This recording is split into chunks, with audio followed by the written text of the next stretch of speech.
Thank you. The first story of the second half is Paper Sales by Joanna Campbell. Joanna Campbell is a full-time writer from Bisley. Last year, Ink Tears published her short story collection, When Planets Slip Their Tracks. Available here for how much? £10, which is currently on the long list for the Edge Hill Prize for Excellence in a published single-author short story collection, and is shortlisted for the Rubery International Book Award.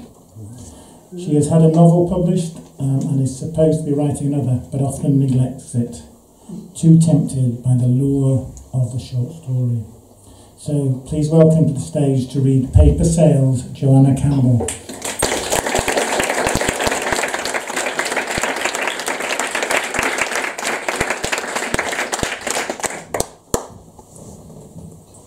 Paper Sales. Some mornings, on the way to school, I dropped my satchel on a rock, stripped off and walked into the sea. When the school bell chimed in the distance, I waded back to the shore, but often couldn't bear to leave. Instead, I stood in the shallows while the tide sucked my bare feet blue. If the sun warmed my back, I let the current gather me up again with the foam-washed grit and broken shells. On rough days, the water buffeted my legs, forcing me to sit, and bellowed in my ears, but it couldn't uproot me if I burrowed my hands and feet deep into the compliant shift of the sand. Today, the sea is outside, a matter of metres away, and I am in a stifling village hall attending a birthday party. My wife Mary tells me to hand my nephew his present, a sailing ship I carved in the clinic. He is bombarded with presents in cellophane, in boxes, plastic figures pinioned by wires. They mount up beside him, but he hugs the ship for a moment. In his hands, it seems to weigh less than it did in mine. On my last day, I made the sails from my papery clinic gown. It crackled when it was first handed to me, eventually softening to a leafy rustle. Then the whispering began, night and day. It was a relief to cut into it, snip it to pieces, some to keep, some to discard.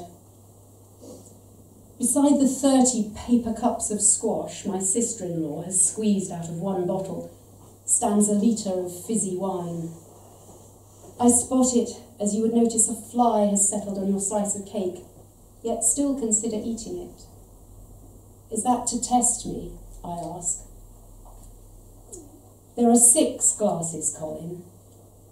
A swift head count reveals 7 adults, 29 children. They have prepared well for this party, for the delicate issue of my attendance. I am enlisted to organise musical bumps, because according to my sister-in-law, children relate to me.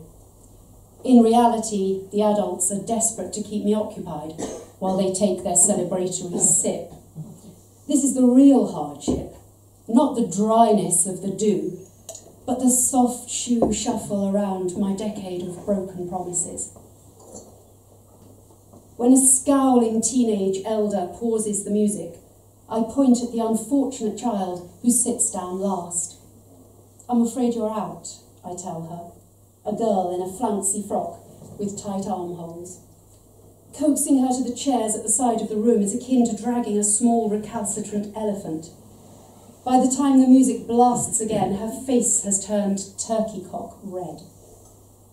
After I have ousted a bawling boy with a fringe like Hitler's moustache, a glaring girl with a ponytail that sprouts so tight and high on her head I can think only of coconuts, and a monster who kicks me viciously in the shins, it is clear I have stepped wildly out of line. The teenager deigns to mutter, "You don't tell them they're out." Hitler and Coconut are sniffling. Thug is sucking his thumb. "But they are out," I say. "Yeah, I know," says the teenager, "but they're still in." Still in? Yeah. You have to tell them all, keep on dancing. You're supposed to remember who's actually out. And when you work out who the winner is, slip it a tube of Smarties, quietly, or they'll all want one. And if any of them start moaning, give them a fun size. She restarts the music. Everyone's a winner. The nightmare is recalling who is out and who is still in the game. My head spins from wine fumes and ear-splitting noise, from being set adrift. When did the rules change? When I was a child, out meant out. No way back in. You sat at the side and stayed quiet, so the eventual lucky winner could claim the undiluted spotlight. My nephew's ship has run aground in a corner. Someone's dancing feet crush the sails. Look at your boat, Mary says, coming up to me, pointing as if the damage is my fault. I'll go out and buy some better paper, I tell her. Give me 10 minutes. She gives me a sharp look. Rather than make a scene, she turns away. I follow her into the sweltering kitchen. You made promises, remember? She says, wrapping slices of cake in squares of kitchen roll, the jam bleeding through. It's hard, Mary. I'm still treading water. I wish to God they hadn't served wine. The rest of you deserve it. It's only me who has no control. I thought they taught you that in the clinic. But I didn't have to put it into practice there. I step outside, the sailless boat under my arm. The evening lights from the town nod and dip in the sea. The noise from the party recedes. Musical chairs is the next game, the worst nightmare of them all, with its stampede, to be first to sit down, and always one chair too few. There's an off-licence 800 yards away. They wrap bottles in sheets and sheets of tough white paper. I've made promises. Yes, I am ready to dive back in. No, not just put a toe in the water. Actually immerse myself. But I've never learnt to swim. Roaring breaks out from the hall as the dreaded game reaches the most terrifying part. Not the frenzy when the music stops, but the unbearable tension of the final pair circling the one remaining chair. My nephew is at my elbow. Someone must have sent him. Can we sail the boat? He asks. The sails need replacing. Can't we put it in the water anyway? See if it floats. Cheers erupt inside. Someone has won. The others will be protected from the sting of their failure and rewarded for taking part, however early they left the game. Please, can we, to see how far it will go? We walk down the slope to the rumpled sand and wade into the shallows, kicking off our shoes on the shore. I pass the sailless boat to my nephew, and he places it on the water with the utmost care. It stays upright for a minute before it begins to keel over. Before we can set it straight, a mutant wave smothers it in foam and sucks it out of sight. My nephew gasps, panic-stricken. Never mind, I tell him. Years from now, someone will dive below and discover it encrusted with barnacles. His young forehead wrinkles, as if he's hearing a foreign language. But it could be right here, by our feet, he says. You never know. He crouches down and plunges his hands in the water. A new wave takes him out further, drawing him a little deeper. I grip the sodden sleeve of his party shirt. Let's give up now. Not yet. I offer to gather driftwood and make another.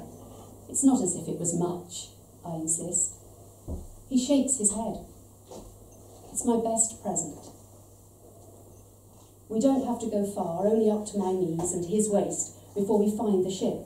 We can't decide who touches it first and call it a dead heat. We haul ourselves out, trousers clinging, salty and fishy, For the rest of the evening, we'll breathe the tang trapped in our skin. We slap and drip across the sand, our shoes tied round our necks. I ask him, will the children who are out ever realise they lost the game? The winners make sure they know. Of course they do. Only adults pussyfoot around the truth. The next one's passed the parcel. There's a prize in every layer. So what's the point of it? Dunno, really. Mum likes it because it's quieter when everyone sits down. And what do you like best about your party? He shrugged, pretending to ponder, then said, when they all go home. Then I can get at my presents. But Mum will say it's too late tonight and I'll have to wait till tomorrow. That's too bad. But I got to sail my boat. That was good. It was. And we rescued it, don't forget. We got it back from the brink. Yes, we did. We saved the day, didn't we? Can we try it again tomorrow? Early in the morning, the sea will be flat and silent, on fire from the sun. Yes, I'll be here. We'll do it all again if we can. His mother won't let him. She's calling our names now, frantic. In a minute, the panic will change to fury at the state of his clothes. You'd better take the boat then, he says. Then you can make some new sails for tomorrow. He runs to his mother, leaving me alone with the battered little vessel. I'll try, I call after him. I can't promise, though.